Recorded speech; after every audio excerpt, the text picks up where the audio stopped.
दिनै निटकन होननाय मोनसे कनसालटेन्सि फार्म बे दिल्ली बेस कनसालटेन्सि फार्म बे कनसालटेन्सि फार्मखौ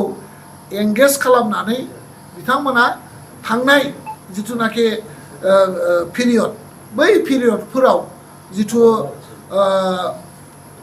खामानि मावनाय बे खामानि मावनायनि जिथुनाखि डिमान्ड बा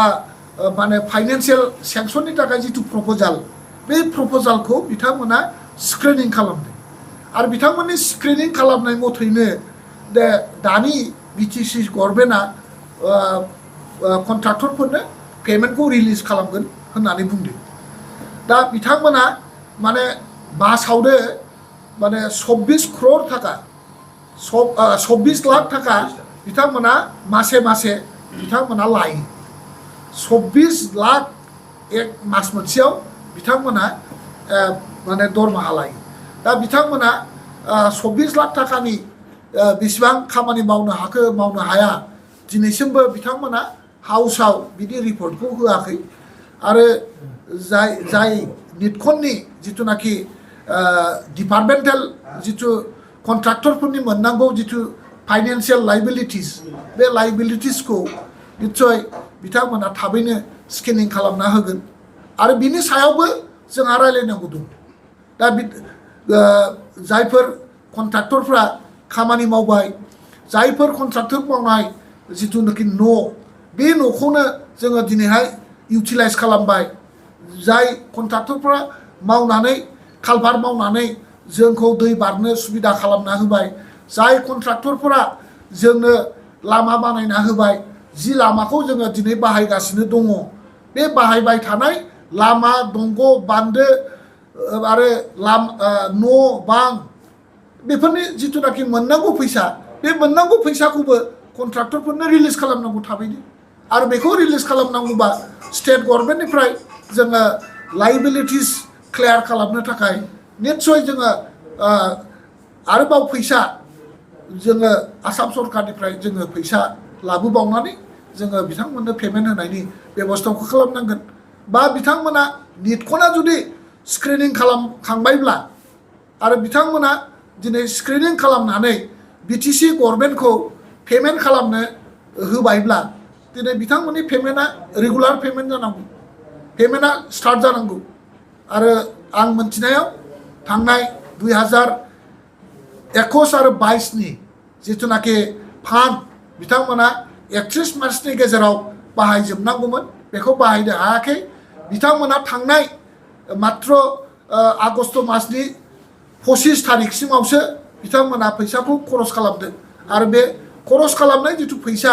बियो माने कन्ट्राक्टरफोरनि फुराना लाइबिलिटिसफोरखौनो इउटिलाइज खालामनांदों होननानै आङो मोनथिगौ लाइबिलिटिस आरो बे कन्ट्राक्टरफोरनि लाइबिलिटिसखौ दिनै जोङो होनांगोन आरो माने आश्चर्य खोथा जोङो दिनै हाउसाव मोनथिनो मोनबाय 2022 आरो 23 सननि थाखाय 722 crore थाखा एसओपिडिआव दिनै बाजेट जाबाय बाजेट जासेयावबो दिनैहायसिमबो माने माबाया माने जिथुनाखि बिटिसि माने डिपार्टमेन्टेल इएम बिथांमोना दिनैसिमबो बा सेक्रेटारियेटनिफ्राय एडमिनिस्ट्रेटिभ डिपार्टमेन्टनिफ्राय दिनैहाय एप्रुभेल मोननो हायाखै एडमिनिस्ट्रेटिभ एप्रुभेल दिनैसिमबो होनाय जायाखै होननानै जों मिथियो दा दासिमबो जुदि 672 crore थाखानि जिथु माने एडमिनिस्ट्रेटिभ एप्रुभेल खरस खालामनाय जिथुनाखि एडमिनिस्ट्रेटिभ एप्रुभेल बे एप्रुभेला दासिमबो होआब्ला 31 मार्चनि गेजेराव 672 crore थाखा बोरै नोङो इनफ्रास्ट्राक्चार डेभेलपमेन्टआव नों बोरै बाहायनो हागोन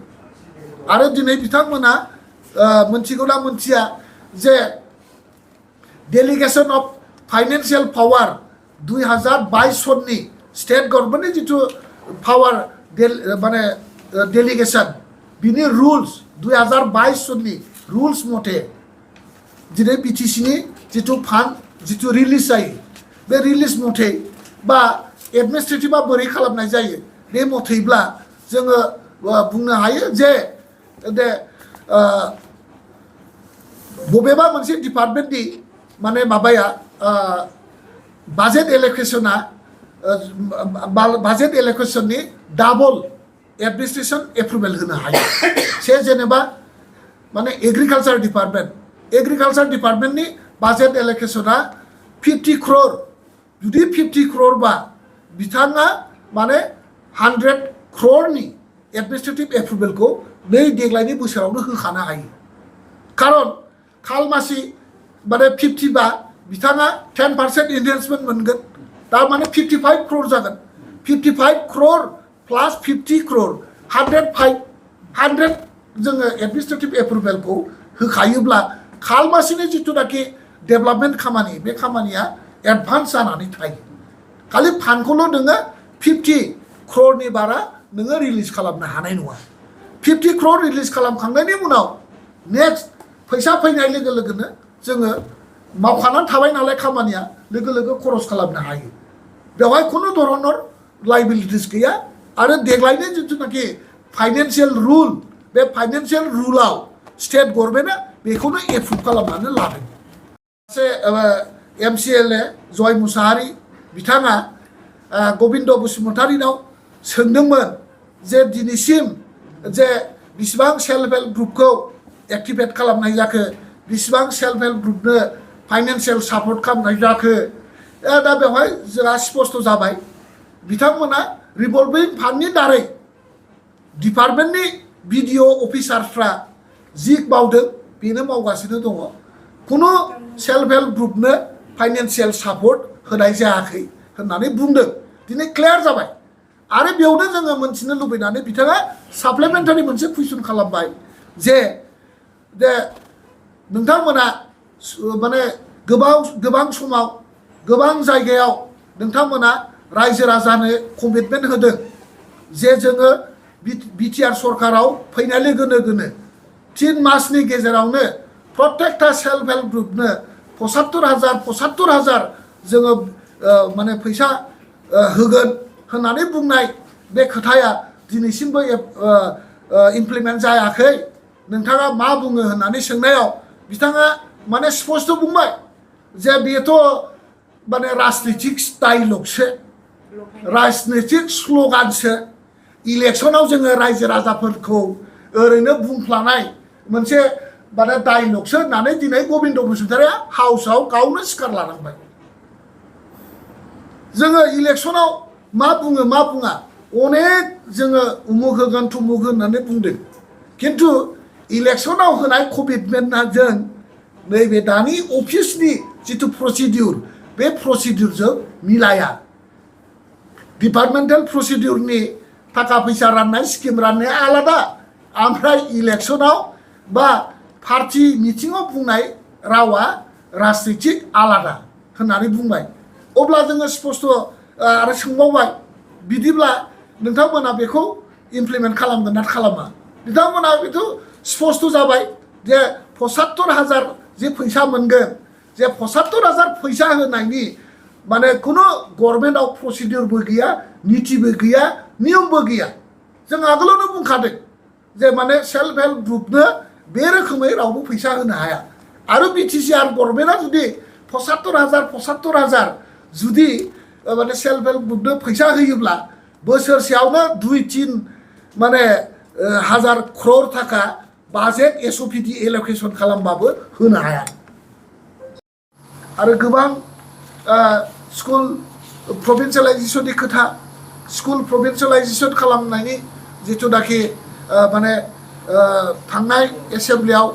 जेरखम जोंनो खोथा होनाय मथे दिनै BTC गभर्नमेन्टआ बेखौ मावफुंनो हायाखै दिनैहाय जोंहा गोबां माने LP ME high school senior secondary junior कलेजफोर माने भेन्सार जानानै दङ बे भेन्सार जानानै थानाय पस्टफोरखौ थाबैनो जाहाथे जोङो फिलआप खालामनो माने प्रभिन्सियेलाइज खालामो बिनि सायावबो जोंहा निश्चय रायलायनांगौ दङमोन आरो बेखौ रायलायोमोनब्ला निश्चय दिनै BTC ओनसोलाव थानाय जिथु नन प्रभिन्सियेलाइज स्कुल कलेजफोर दङ बेफोरखौ जोङो थाबैनो आसाम सरकारनि डिस्ट्रिक्टगोसर खालामनानै जोङो प्रभिन्सियेलाइज खालामनायनि हाबाफारिखौ एसे दावगाहोनो हायोमोन दिनै जोङो नुबाय जे सारा बिटिसिआव माने बेसेबां स्कुलाव पस्ट खालि जानानै दं बेफोरनि सायाव जोङो दिनै प्रश्न खालामदोंमोन आरो बेफोरनि सायाव जोङो दिनैहाय बे भेकेन्सि जानानै थानाय एलपि टिचार एमइ टिचार बा हाई स्कुल टिचार बा जोंनि टेट क्वालिफाइड माने टिचार बिथांमोननि जिथुनाखि एपइन्टमेन्ट बिनि सायावबो जोङो गुवारै सावरायनांगौमोन आरो थाबैनो एपइन्टमेन्ट होनायनि बेबस्थाखौ लानांगौमोन दिनै बेखौबो रायज्लायनो थाखाय बिथांमोना रेडि गैया जों दिनै मिथिगौ दिनैहाय 350निबो बारा क्वालिफाइड टेट टिचार बेसेबांबा बोसोर बिथांमोना माने मावबोबाय दिनै बिथांमोना दासिमबो माने माबा जायाखै रेगुलार जायाखै गोबां रेगुलार जाबाय आरो दासिमबो 350निबो बारा माने कन्ट्राक्चुएल टेट टिचारफोर दिनैहाय खामानि मावगासिनो दङ दिनैहाय बिथांमोना 13 मास जाबाय दिनै गदसेबो माने दरमाहा होआखै 13 मास जोंनि टेट क्वालिफाइड कन्ट्राक्चुएल मास्टारफोरनो दिनै दरमाहा होयैया खुब दुखुजनक आरो आङो नोंथांमोननि मिडियानि जरियते नोंथांमोननि गेजेरजों जोङो खावलायगोन बिटिसि अथरिटिखौ जाहाथे थाबैनो बिथांमोननि मोननांगौ जिथु दरमाहा मोननांगौ जिथु माने जिथु बिथांमोननि दरमाहा बे दरमाहाखौ जाहाथे थाबैनो होयो कलेजनि फेकाल्टिफ्रा नन स्टाफफ्रा बेथनखौनो मोनाखै गोबां जुनियर कलेज सेनियर सेकेन्डारि माने स्कुलफोर बिथांमोना फेब्रुवारि मासनि फैसाखौ दाबो मोनाखै आरो बिथांमोननि जिथुनाखि मोननांगौ जिथुनाखि मास मोनसेनि दरमाहा बेखौ बिटिसि गभर्नमेन्टआ होनो हायैया बे बिटिसि सेक्रेटारियेटनि इनसिनसियारिटि आरो बिथांमोननि माने सिरियास गैयै खामानि मावनायावनो जादों होननानै आं सानदों आरो दिनैसिमबो बिथांमोननि दरमाहा होनायनि थाखाय दिनै स्टेट गभर्नमेन्टनिफ्राय माने साप्लिमेन्टारि बाजेट खालामनानै लाबोनांगौ साप्लिमेन्टारि बाजेट होनानै बिथांमोननि दरमाहाखौ जोङो बिख'नानै लाबोनांगौ बेफोर हाबाफारिखौ जुदि बिटिसिनि सेक्रेटारियेटआ जुदि सिनसियारलि खामानि मावाबा बिथांमोना बे गावसिनि मोननांगौ मास मोनसेनि दरमाहा बे दरमाहाखौ माला मोनगोन